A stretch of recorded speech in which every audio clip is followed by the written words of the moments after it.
Bienvenue pour cette visite virtuelle à distance de l'exposition Suzanne Valadon et ses contemporaines, c'est-à-dire les femmes artistes à la fin du 19e siècle et au début du 20e siècle en France.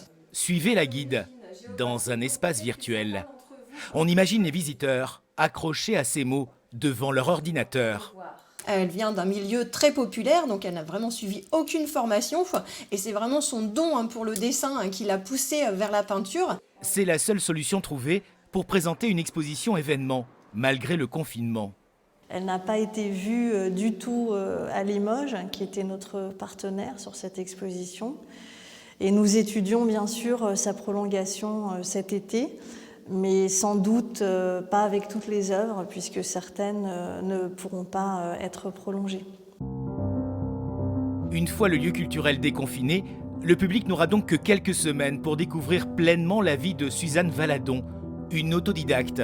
Modèle à Montmartre, fin 19e, elle sut observer les plus grands, de Renoir à Toulouse-Lautrec, en passant par Degas. À leur côté, finalement, elle va apprendre à regarder et à dessiner.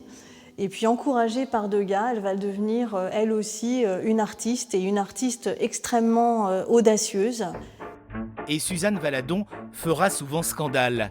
Une femme libre dans un monde d'hommes qui prendra les peintres classiques à contre-pied.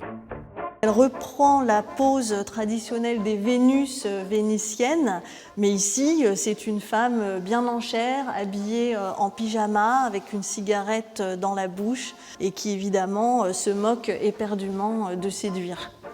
L'avant-gardiste post-impressionniste est aujourd'hui sortie de l'oubli, tout comme d'autres contemporaines. Avouons qu'il serait dommage de passer à côté. En tout cas, je vous donne rendez-vous à partir du 19 mai pour découvrir physiquement cette très belle exposition et je vous dis à bientôt.